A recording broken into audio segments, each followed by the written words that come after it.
Okay. చిన్నప్పుడు. తర్వాత రామారావు గారు పౌరాణిక సినిమాలు చూసిన తర్వాత రామారావు గారు అంటే ఇష్టపడ్డాం. తర్వాత నాకు లైఫ్ ఇచ్చింది అతను, ఇంకా భగవంతుడిలాగా చూసుకున్నాం. మీరు రాజకీయాల్లోకి వచ్చిన తర్వాత నాగేశ్వరరావు గారిని కలిసే అవకాశం కలిగే ఉంటుంది కదండి. అప్పుడు ఎప్పుడైనా చెప్పారా సార్ నేను మీ అభిమాని అని? రోజు వారం సరిగ్గా నేను నాగేశ్వరరావు గారి ఇంటికి అండి. అంటే రాజకీయాల్లోకి రాకముందు కూడానా? రాజకీయాలకు వచ్చిన తర్వాత అక్కడే ఉండేవారు కాబట్టి. ఏంటి సార్ వెళ్ళి ఏం చేసేవారు అంటే ఆయన పిచ్చపట్టి కబుర్లా? అండి అతను రోజుకి 2 పెగ్గలు బ్రాంతి తాగుతాడు, అంటే డాక్టర్ సలహా. అవునండి, అవును, ఆపరేషన్ కదా, అప్పుడు రోజు 2 పెగ్గలు తాగుతాడు. నేను కూడా వీళ్ళు కూర్చుంటే బారు ఉంటుంది, అతను 2 పెగ్గలు, నేను 2 పెగ్గలు తాగాడు. నాగేశ్వరరావు గారు 2 పెగ్గులు, మీరు 2 పెగ్గులు. అది బ్రాంతి తప్పించి ఎక్కడికి ఇది తాగాడు. విశాఖపట్నం వచ్చేటప్పుడు కూడా నాకు అరువు పెట్టేవాడు. ఏదో ఫంక్షన్లు కానీ షూటింగ్కి వచ్చాడు. ఇక్కడ హోటల్లో ఉండేవాళ్ళు. ఏ హోటల్ సార్? దసపల్లనా? దసపల్ల కాదండి, మన గ్రీన్ పార్క్. ఓకే. అక్కడే దిగువాడు. అతను బాటిల్ అతను తెచ్చుకుంటాడు. నాగేశ్వరరావు కొనికా బ్రాండీ అవుతుంది కదా, కొనికా అంటారండి, ఆ బ్రాండీ తాగుతాడు. ఇక్కడ మళ్ళీ ఏదో పడేస్తారు అని అది వెనకాల తెచ్చుకుంటాడు. నాగేశ్వరరావు గారిని రామారావు గారిని తెలుగు సినీ పరిశ్రమకి 2 కళ్ళు అనేవారు. కానీ వాళ్ళిద్దరి మధ్య కూడా భేదాభిప్రాయాలు కొన్ని వచ్చాయని అప్పట్లో, అంటే కొంత ఎడమొహం పెడమొహంగా, అంటే అక్కడక్కడ, అంటే చరిత్రని అంటే తవ్వుకోవడం కాదు కానీ జనం అంటే మీకు తెలుసు కాబట్టి మీ ద్వారా ఒక క్లారిఫికేషన్ ఇప్పించడం కోసం నేను అడుగుతూ ఉన్నాను. వాళ్ళిద్దరి మధ్య నిజంగా భేదాభిప్రాయాలు వచ్చిన సంఘటనలు ఉన్నాయా సార్? వాసన చెప్పంటారా? చెప్పండి సార్. ఇద్దరు అన్నదమ్ముల్లో ఉండేవారు. ఇవన్నీ సృష్టించేది ఎవరంటే వీరాభిమానులు ఉంటారు కదా, ఆ పోస్టుల మీద పేడుకోవటం, ఈ పోస్టుల మీద పేడుకోవటం వీళ్ళు పెట్టి, కానీ ఇద్దరు అన్నదమ్ములు ఉండేవారు. ఈ నమ్మరండి, నాగేశ్వరరావు గారు అమ్మగారు రామారావు గారి ఇంటికి పిలిచి భోజనం పెట్టి పంపించింది. పెద్ద అబ్బాయి అనేవారు కదండి. పెద్ద అబ్బాయి అంత ఇష్టం. వాళ్ళు బాగానే ఉన్నారు, ఇది వెనకాల ఈ పేడలు కొట్టించుకోవడం, బొమ్మలు తెప్పించుకోవడం, పోటలు తెప్పించుకోవడం, ఇది తప్పించి వాళ్ళ నాకు అన్నదమ్ములు ఉన్నారు. మీ పార్టీలోంచి గెలిచి తర్వాత వైసీపీలో జాయిన్ అయ్యి మీ పార్టీకి పంటి కింద రాయేలాగా కంట్లో నలుసులాగా తయారైన కొడాలి నాని గారి కోసం మీ కామెంట్ ఏంటండి? సార్ అటువంటి మూర్ఖుడి గురించి అడగడం కూడా తప్పండి. ఏం చెప్తాం, వాడికి ఏ క్యారెక్టర్ ఉందని చెప్తాం. హరికృష్ణకి బాటిల్ ఇచ్చుకుంటూ గ్లాసులు కడుక్కుంటూ ఉండేవాడు. తెలుగుదేశం ధర్మం అంటే ఎమ్మెల్యే అయ్యాడు, మంత్రి అయ్యాడు, వేరు. కానీ సబ్జెక్ట్ మర్చిపోకూడదు కదా. రామారావు గారిని, రామారావు కుటుంబాలని, చంద్రబాబు గారిని, చంద్రబాబు గారు రామారావు గారి కూతుర్ని అందరినీ తిట్టి పరిస్థితికి వస్తే ఏంటండి ఇది? ఎక్కడ బతికరు? నీకు లైఫ్ ఇచ్చింది ఎవరు? హరికృష్ణ కదా. తప్పండి అది. నీకు ఇష్టం లేకపోతే వెళ్ళిపో, నీ పార్టీలు చూసుకో. అంతేగాని ఇంట్లో ఆడవాళ్ళు తిట్టడం, అసభ్యంగా తిట్టడం, అంతకంటే ద్రోహం ఏముంటుంది సార్? వాడి గురించి అడగడం కూడా తప్పే సార్, మీరు నేను చెప్పడం కూడా తప్పు సార్. ఇప్పుడు చాలామంది ఎలక్షన్ మూమెంట్లో సర్వేలు చేయించుకొని పార్టీలోకి రావడాలు, అంటే ఇటువంటి జంపింగ్ మామూలుగా పత్రికా పరిభాషలో జంప్ జిలానీలు అంటారు. సో చాలామంది అలాగా జంప్ చేస్తూ ఉంటారు.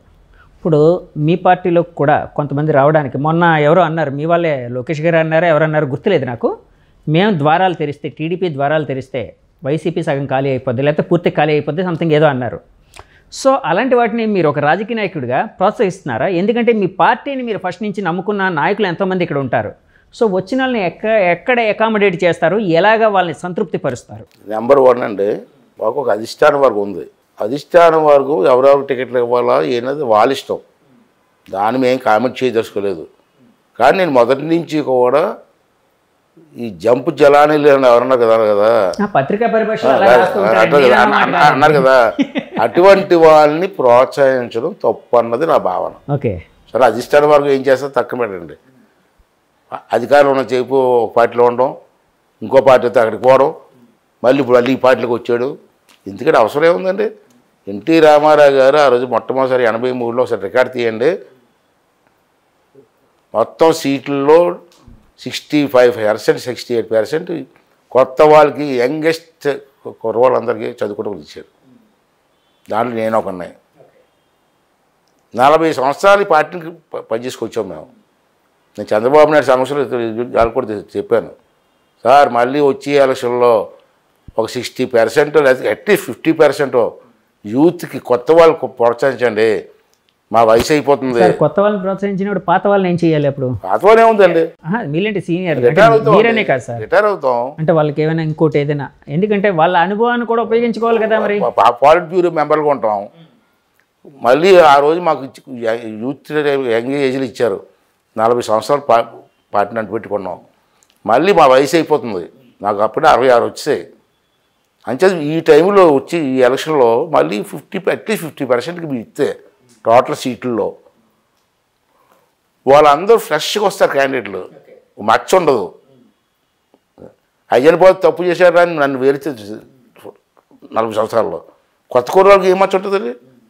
ఆ 40-50 మంది గెలిస్తే మళ్ళీ మన పార్టీని ఒక 40 సంవత్సరాల ముందు తీసుకెళ్తారంటే చెప్పలేదు, అడగండి ఎవరు పబ్లిక్కి చెప్పాను నేను. అంటే జంప్ చేసి వాళ్ళు ప్రోత్సహించకూడదండి. ఎక్కడ అధికారం ఉంటాడు, రావడం పోవడం ఇదేంటండి రాజకీయాలు? దానికైతే నేను వ్యతిరేకం సార్. సరే మాకు అధిష్టానం ఉంది కాబట్టి అధిష్టానం ఏం నిర్ణయం చేసుకున్నా మాట్లాడడం అది వేరు, కానీ నా పర్సనల్ ఒపీనియన్ అడిగారు కాబట్టి నా ప్రశ్న కూడా పర్సనల్ ఒపీనియన్ అండి. సార్ ఇప్పుడు మీ మిత్రులు గంట గారితో రిలేషన్ ఎలా ఉంది సార్? ఆడికి నాకు మిత్రుడే కాదు, కలిసి పనిచేసాం పార్టీలో, అంతేగాని మిత్రుడే నాకు. అంటే పార్టీలో పనిచేసే చిన్నప్పుడు ఆడుకున్నావా, గోళీలు ఆడుకున్నావా సార్? సహచరులు, కొన్ని సహచరులు అందాం, అంటే ఒకే పార్టీలో ఉన్నారు కాబట్టి. అప్పట్లో మీరు కొన్ని కామెంట్స్ చేయడం, అంటే ఆయన పార్టీలు మారుతారని ఇలా అని రకరకాలుగా అవన్నీ మీడియాలో వచ్చాయి, మీరు కూడా దానికి స్టాండ్ అయి ఉన్నారు, వాటి కట్టుబడి ఉన్నారు ఎప్పుడూనూ. సో ఇప్పుడు ఎలా ఉంది మీకు ఆయనకి ఉండే రిలేషన్? నేను కామెంట్ అంటే ఉన్నదే కామెంట్ చేశాను సార్, పార్టీలు మారేడు కాబట్టి కామెంట్ చేశాను. నీకు మంత్రి ఇచ్చారు, గౌరవం ఇచ్చారు, పార్టీలు మారాల్సిన అవసరం ఉంది. మొన్న కూడా తెలుగుదేశం పార్టీ మీద గెలిచావు అంటే ఇప్పుడు ఈ టైంలో ఎలక్షన్ టైంలో నేను మాట్లాడితే కాంట్రవర్సీ తీసుకొస్తారు. చంద్రబాబు నాయుడు గారు పేరు చెప్పిన గెలిచావు, తెలుగుదేశం పార్టీ గెలిచావు.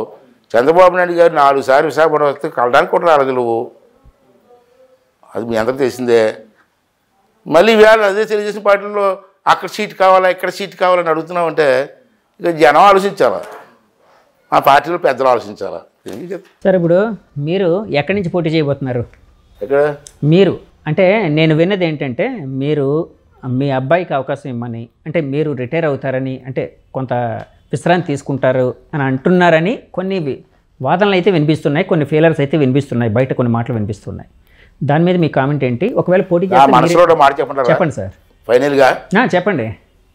నా మనసులో మాట ఏంటంటే మా అబ్బాయికి ఎంపీ చేయాలని కోరుకుంది, అరుడు కూడా ఏదో అయిన పోతులు కొడుకుగా ఎంపీ ఇవ్వమని అడగట్లే, ఆడికి అర్హత ఉంది కాబట్టి అడుగుతున్నా. యాక్చువల్గా లోకేష్ గారి గ్యాంగ్లో కొంతమంది ఉన్నారు, అందులో మీ అబ్బాయి కూడా ప్రముఖంగా పార్టీ పనిచేస్తాడు. అంటే గ్యాంగ్ అంటే అదే అండి, గ్యాంగ్ మీన్స్ అంటే కొంత సమర్థవంతమైన నాయకత్వం అన్న ఉద్దేశం, యువ నాయకత్వం. అంటే చంద్రబాబు గారిని ఒకటి అడిగాను, ఆడికి ఎంపీ ఇవ్వండి సార్, లాస్ట్ టైం ఇస్తాననుకున్నారు, ఇది కారణాలతో ఇవ్వలేకపోయారు మీరు, ఈసారి ఇవ్వండి, నాకు కూడా ఏజ్ అవుతుంది, నేను ఉంటాను కానీ ఆయన ఎంపీ చేస్తే అది గట్టిగా మాట్లాడే అర్హత ఉంది, మాట్లాడగలడు. మన నాయుడు గారి అబ్బాయి ఉన్నాడు కదా, రామ్మోహన్ నాయుడు తోడుగా ఉంటాడు, ఇలాగ చెప్పాను, చూద్దాం ఉన్నారు. మళ్ళీ నిన్నేమో ఒక స్లోగన్ వచ్చింది, ఒకే కుటుంబంలో ఇద్దరికి ఎవరని, ఇద్దరికి ఇవ్వడానికి మీకు ఇష్టం లేదు నేను మానేస్తాను అడిగి ఇవ్వన్నాను. ఓకే అదే నువ్వే లేకుండా అలాగ అన్నాడు. మరి మీ పాలసీకి వ్యతిరేకం వస్తుంది కదా, అంచేత ఎవరో తగ్గాలి కదా, తగ్గపోతే నాకు అవసరం లేదు, ఇద్దరికి ఇస్తే ఇవ్వండి, ఇద్దరు పొడి చేస్తాం. ఒకవేళ మీకు ఇబ్బంది, మీ పాలసీ వల్ల ఇబ్బంది అయితే ఆడికి ఇవ్వండి, నేను మానేస్తాను. ఎక్కడండి? అనకాపల్లి అండి అడుగుతున్నారు? అనకాపల్లి ఇంకెక్కడ? అనకాపల్లి ఎంపీగా అడుగుతున్నారు అబ్బాయి, మీ అబ్బాయి. ఇప్పుడు నువ్వు ఎంత చెప్పి సోకాల్ లీడర్లకు ఎక్కడ ఇచ్చినా పర్లేదు అన్నాను, నాకు ఎక్కడ అవకాశం ఉంటే అక్కడే వద్దు కదా. చంద్రబాబు గారు ఏమన్నారు సార్? చూద్దామన్నారు. చూద్దామన్నారా? అంటే సమయం ఉంది కాబట్టి. అంటే ఇక్కడ కూర్చోలేదు, పాలిట్ బ్యూరో ఎలక్షన్ కమిటీ కూర్చోలేదు. ఇదంతా పాలిట్ బ్యూరోలో మళ్ళీ చర్చిస్తారా సార్? బ్యూరోలో చర్చ అవుతుంది, చర్చించి అప్పుడు ఓకే వాళ్ళకి ఎక్కడ కావాలా ఇది అడుగుతారు అని పెట్టి. సో పాలిట్ బ్యూరోలో చర్చించి ఇవన్నీ చేస్తారు సార్. ఇంకా సరే, మీరు 40 ఏళ్ళ జీవితంలో ఎంతో చూశారు, ఎంతోమంది రాజకీయ నాయకులను చూశారు, మహామహులను చూశారు, ఇందాక మీరు అన్నట్టు ఎంతోమంది రకరకాల వ్యక్తులను కూడా చూశారు. మీకంటూ తీరని కోరిక ఏదైనా ఉందా సార్? ఏం లేదు సార్, అంత హ్యాపీ. నాకు 2 పిల్లలు బాగా ప్రయోజకులు అయ్యారు, పెళ్ళిళ్ళు అయ్యాయి. ఇంక ఈ వయసులో నాకు మనవరాలు ఉన్నారు, హ్యాపీ. నా జీవితం చాలా హ్యాపీ అయింది. అంటే కాదు సార్, మంచి భార్య దొరికింది నాకు, అర్థం చేసుకున్న భార్య, అంతకంటే ఏం కావాలి సార్. రాజకీయ నాయకులకి జీవిత భాగస్వామి సహకారం చాలా ఉంటుంది కదా. చాలా అవసరం. మెంటల్గా పీస్గా వరీస్ లేకుండా హ్యాపీగా ఉండాలంటే ఇంట్లో వెళ్ళాలి, చాలా అవసరం.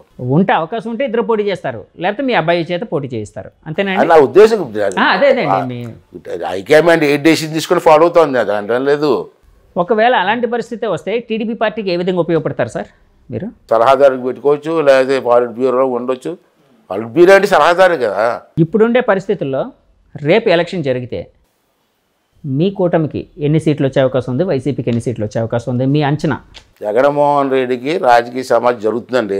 నేను అంకిల్ గారికి చెప్పడం అలాగే ఇళ్ళగా రాజకీయ సమాజం ఖచ్చితంగా జరుగుతుంది, జరిగి తీరుతుంది. కాశ్మీర్ రాసుకోండి, డేట్ వేసుకోండి, తర్వాత నాతో మాట్లాడండి. Okay sir, thank you sir, చాలా సమయం మాకు ఇచ్చారు, చాలా విషయాలు పంచుకున్నారు. Thank you very much. ఇంకోసారి మళ్ళీ ఇంకో ఇంటర్వ్యూ చేసే అవకాశం ఇద్దాం. Join us at Sun and embark on a journey of service, innovation and excellence in the hospitality industry. Let us help you turn your dreams into reality. Sun International, Hyderabad, Visakhapatnam.